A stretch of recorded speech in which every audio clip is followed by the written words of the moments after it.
जय सिया राम भैया, सब जनन के लाने राम राम। आज हम एक ठज्जा वीडियो तमाला बतावे जा रहे पति पत्नी से रिलेटेड।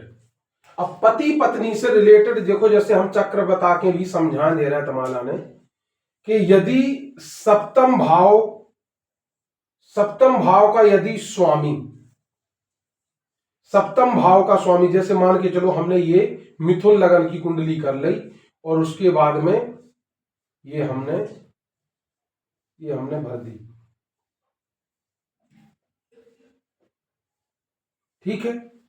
यदि सप्तम भाव का स्वामी जैसे यदि पाप ग्रहों से पीड़ित हो जाए और साथ में चंद्र और शुक्र भी पीड़ित हो जाए तो ऐसी स्थिति में दाम्पत्य जीवन बिगड़ जाता है।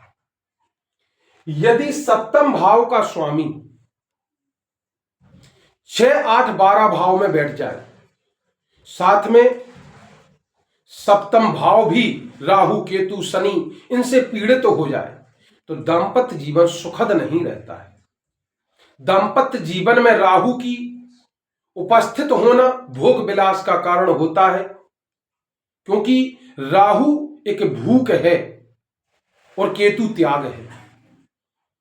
तो त्याग से भी पति पत्नी का संन्यास भरा जीवन हो जाएगा, केतु होगा तो उससे भी दाम्पत्य जीवन में खराब होगा। राहु होगा तो उससे भी भोग विलास के कारण जीवन खराब होगा, दाम्पत्य जीवन।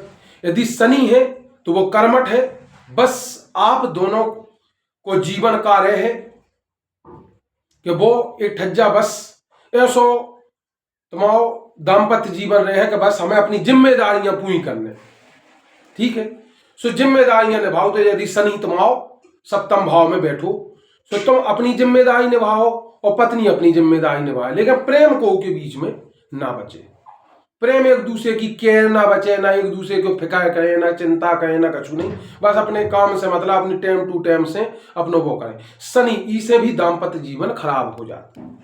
कैसे कि जी की कुंडली में ऐसो हुई है, वो ऐसो कर है और दूसरे की में नहीं है। वो चाहे अपेक्षा कर है कि भैया हमारा पति हो चाहे पत्नी हमारी केयर करे, हमसे प्यार करे, हमारा ध्यान रखे, हमारी चिंता करे, रोटी पानी हर चीज की, और वो ऐसो ना करे तो दाम्पत्य जीवन खराब हुई है।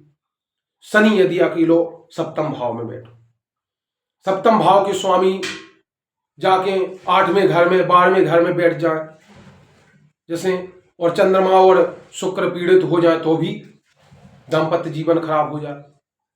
मंगल राहु सप्तम भाव में बैठे हों तो दाम्पत्य जीवन खराब कर देते।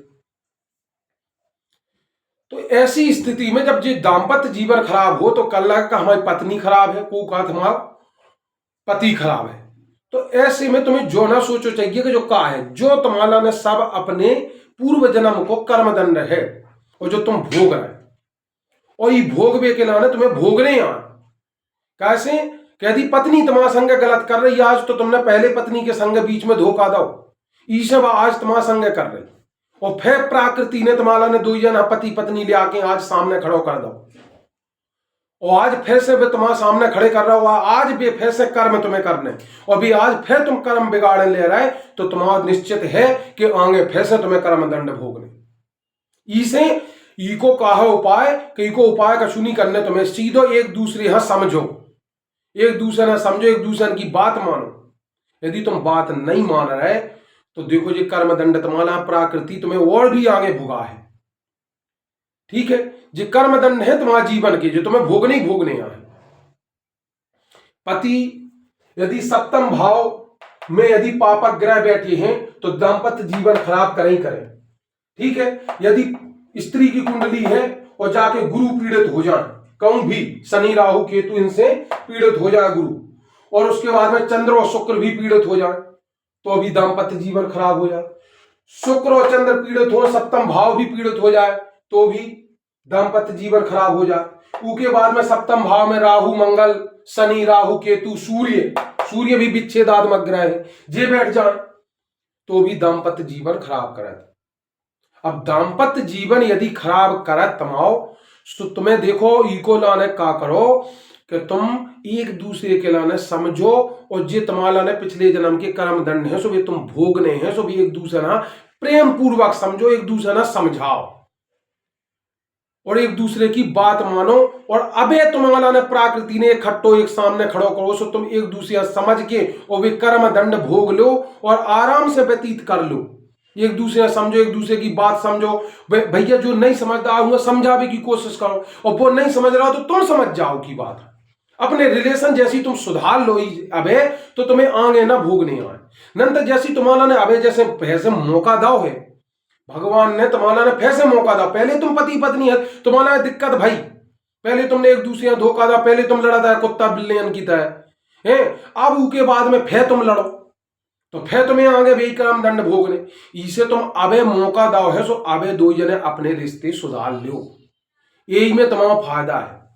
अब देखो एक और हम तुम्हारा ने बात बता रहे का है कि इके लाने उपाय भी कई प्रकार के आदमी बताओ कि जो करो वो करो। देखो इको उपाय कछु नहीं करने, सिर्फ तुम्हारा ना हम एक ही उपाय बता रहे कि देखो यदि पत्नी बृहस्पतिवार के व्रत और पति शुक्रवार के व्रत, ये दो जने जी व्रत कहने लग जाओ, और उसके बाद में जब भी दो जनन में सुलह हो जाए। अब भैया ऐसा तो है नहीं है कि महीना भाई में महीनी भाई तुम लायत रात, भैया एक आध दिना तो अच्छो, एक आध दिना तो भैया तमाम कहूँ ना कहूँ तो अच्छो दिन आउत हुई है, दो जन में सुलह होती है, प्रेम होती है। और जोन दिना तुम्हें लगे कि आज प्रेम है, आज दो जने अच्छे हैं, बातें कर रहे बढ़िया कर रहे सुबह शाम जब भी, तो तुरंत तुम्हें मन बना लेने। पति हो तो पति और पत्नी हो तो पति, तुरंत मन बनाने और गौ सेवा करने। गैयन गुड़ खवाया, हरो चारो खवाया, उनकी सेवा कराया। तो ज्यादा से ज्यादा जैसी गौ सेवा तुम करो, गौ सेवा से तुम्हारा दाम्पत्य जीवन सुखद हो जाए। गौ सेवा बहुत उत्तम सेवा है, इस गौ सेवा से नौ ग्रह भी शांत हो जाते। इसे तुम्हारा ने जे हम तुम्हारा ने उपाय बता रहे, और तुम्हें हमारी वीडियो अच्छी लगी हो भैया, तो तुम हमारा बुंदेलखंड चैनल है यूट्यूब पे, सो के लाने तुम सब्सक्राइब कर लो, लाइक कर लो, और इंस्टाग्राम पे फॉलो कर लो, और उसके बाद में का कहा फेसबुक है हमारी जो पेज, उसके लाने फॉलो कर लो। ऐसा ही वीडियो और हम तुम्हारा बनाते मेहनत करे तेरे भैया, तुम्हारा कछु नहीं जाने तो न कर लो। अब अच्छी लगी हो वीडियो तो भैया सब्सक्राइब कर दो। जय श्री राम।